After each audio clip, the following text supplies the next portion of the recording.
Friends, welcome to trigger cooking channel. நீங்கள் இன்னும் நம்ம சேனலை சப்ஸ்கிரைப் பண்ணலன்னா மேலே இருக்க ரெட் கலர் சப்ஸ்கிரைப் பட்டனை ப்ரெஸ் பண்ணி சப்ஸ்கிரைப் பண்ணிக்கோங்க. பக்கத்தில் இருக்க பெல் ஐக்கானை கிளிக் பண்ணி ஆளுங்கிற ஆப்ஷனை செலக்ட் பண்ணி வச்சுக்கோங்க. அப்போ தான் நான் போடுற வீடியோ உங்களுக்கு உடனுக்குடன் நோட்டிஃபிகேஷனாக வரும். வாங்க ஃப்ரெண்ட்ஸ், வீடியோக்குள்ளே போகலாம்.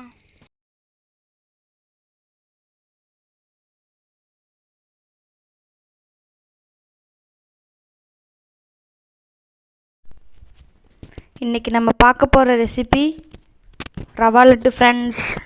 Tasty and healthy homemade rava laddu friends. Rava laddu செய்கிறதுக்கு தேவையான பொருள்கள்: 1 கிலோ வெள்ளை ரவை, 1 கிலோ சர்க்கரை, 1/2 லிட்டர் பால், 10 ஏலக்காய் நுணுக்கி பவுடர் பண்ணி வச்சுக்கணும், 50 கிராம் முந்திரி, 50 கிராம் திராட்சை, நெய் தேவையான அளவு. இப்போ நம்ம ரவையை வறுக்கணும். அதுக்கு அடுப்பில் ஒரு பாத்திரம் வச்சுக்கோங்க. ரவை வறுக்கிறதுக்கு தேவையான அளவு நெய் ஊற்றிக்கலாம்.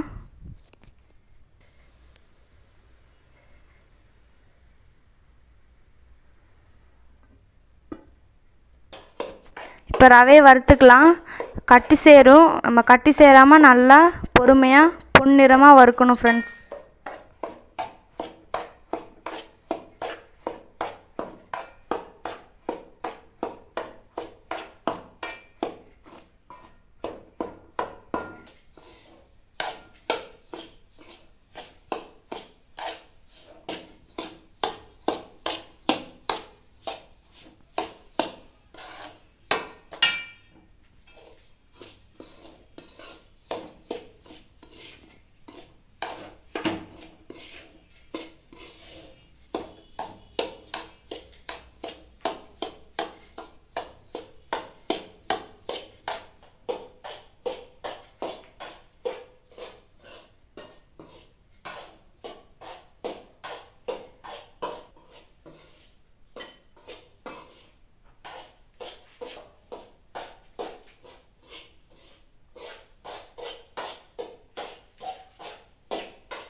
இப்போ பார்த்தீங்கன்னா பாதி ரெடி ஆயிடுச்சு. இன்னொரு 2 நிமிஷம் இதே மாதிரி வறுத்தா போதும்.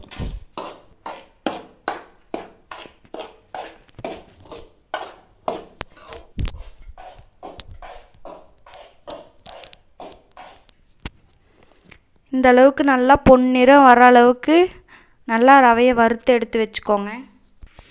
வறுத்த ரவையை நம்ம இப்போ ஒரு பிளேட்டுக்கு மாற்றிடலாம். சூடாறணும்.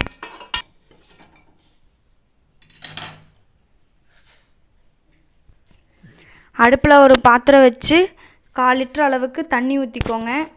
அதில் நம்ம இப்போ சர்க்கரை போட்டுக்கலாம். நல்லா பாவு காய்ச்சணும்.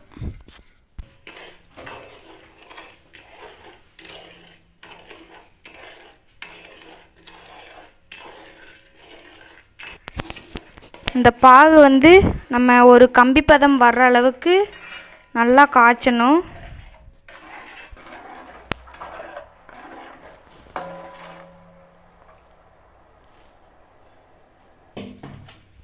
பாகு நல்லா கொதிக்க ஆரம்பிச்சிருச்சு பாருங்க.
பாருங்கள், கம்பி பதம் அளவுக்கு பாகு நல்லா ரெடி ஆயிடுச்சு. இனி வந்து இதில் நம்ம கொஞ்சம் கொஞ்சமாக ரவை போட்டு கலரணும்.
இப்படி நம்ம ரவை கொட்டி கலரும்போது அடுப்பு வந்து நம்ம லோ ஃப்ளேமில் வச்சுக்கோங்க.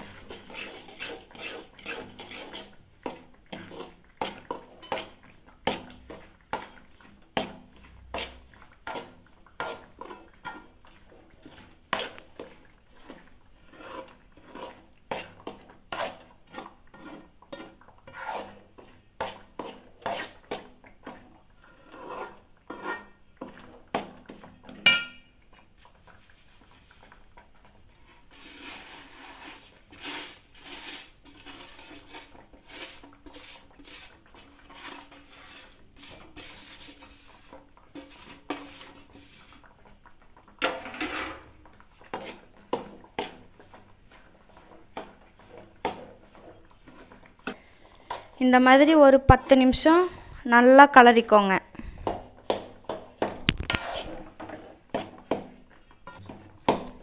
கலராமல் விட்டிங்கன்னா கட்டி ஆயிரும். அதனால ரவை போட்டு நல்லா கலரிட்டே இருக்கணும்.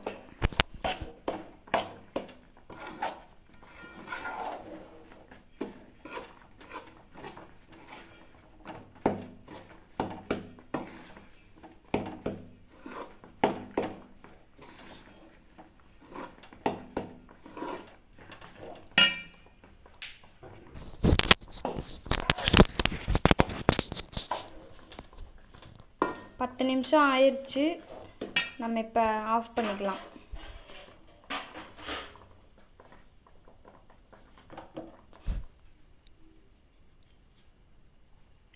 இறக்கி வச்சு ஒரு 10 நிமிஷம் விட்டுருங்க. அது நல்லா கட்டி ஆகணும். அப்போ தான் நம்ம உருண்டை பிடிக்க முடியும். இறக்கி வச்சதுக்கப்புறம் ஏலக்காய் பொடி போட்டுக்கலாம்.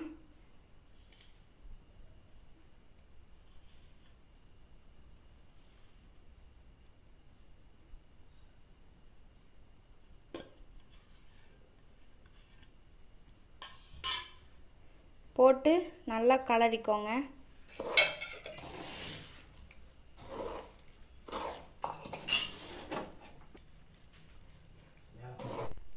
அடுத்தது அடுப்பில் ஒரு பாத்திரம் வச்சுக்கோங்க.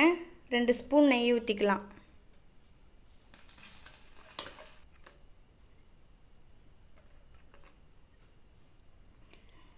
நெய் காஞ்சதும் முந்திரி பருப்பு போட்டு ஃப்ரை பண்ணிக்கலாம். ஃபஸ்ட்டு முந்திரி பருப்பு போட்டு நல்லா வறுத்துக்கோங்க.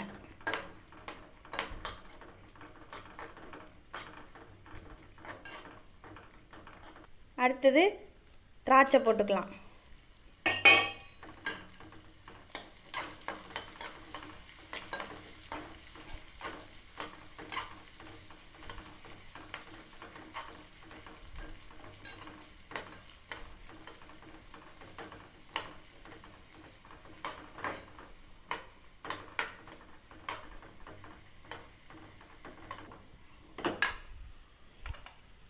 இதை எடுத்து நம்ம கலரி வச்சிருக்கிற ரவையில் போட்டுக்கலாம் ஃப்ரெண்ட்ஸ். நல்லா கலரிக்கோங்க. அதில் போட்டு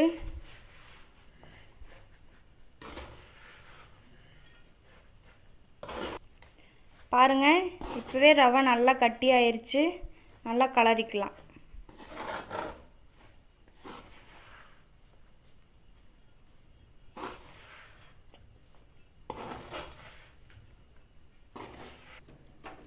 இந்த மாதிரி நல்லா கலரி வச்சுக்கோங்க. அடுத்தது பால் நல்லா காய்ச்சி இறக்கிக்கலாம். பால் நம்ம எதுக்காக காய்ச்சுறோன்னா, இந்த பால் காய்ச்சின சூட்டோட ஊற்றி நம்ம ரவையை உருண்டை பிடிக்கும்போது நமக்கு அது நல்லா சாஃப்டாக இருக்கும். அதுக்காக தான் நம்ம பால் காய்ச்சுறது.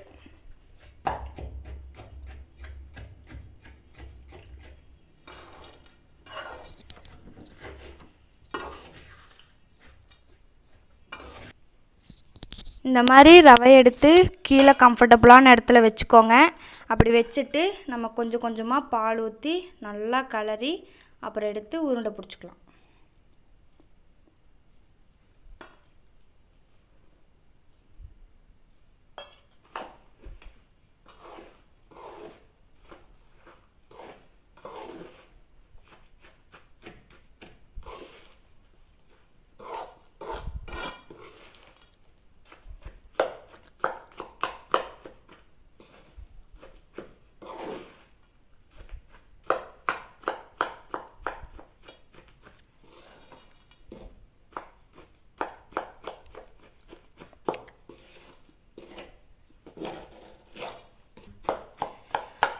பால் ஊற்றி கலக்கும்போது இந்த மாதிரி நிறையா கட்டி கட்டியாக சேரும். அதெல்லாம் நல்லா உடச்சி விட்டுக்கோங்க. உடச்சி விட்டு அப்படியே நல்லா கலக்கி இன்னும் கொஞ்சம் கொஞ்சமாக பால் ஊற்றி நல்லா கலந்து வச்சுட்டு அப்புறம் நம்ம சூடாறினதுக்கப்புறம் உருண்டை பிடிச்சிக்கலாம். இந்த மாதிரி கரெக்டான பக்குவத்தில் உருண்டை பிடிச்சி வச்சுக்கோங்க.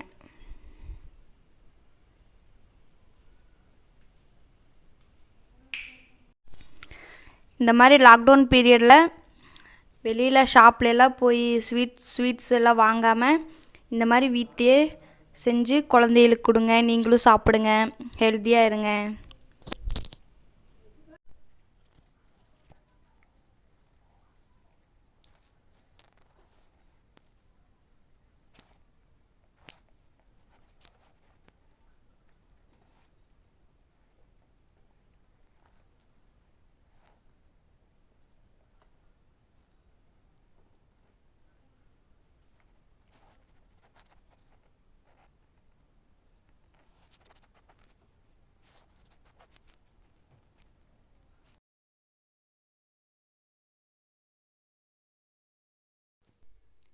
இந்த வீடியோ பிடிச்சிருந்தா லைக் பண்ணுங்கள், ஷேர் பண்ணுங்கள், சப்ஸ்கிரைப் பண்ணுங்கள் ஃப்ரெண்ட்ஸ். Thank you so much.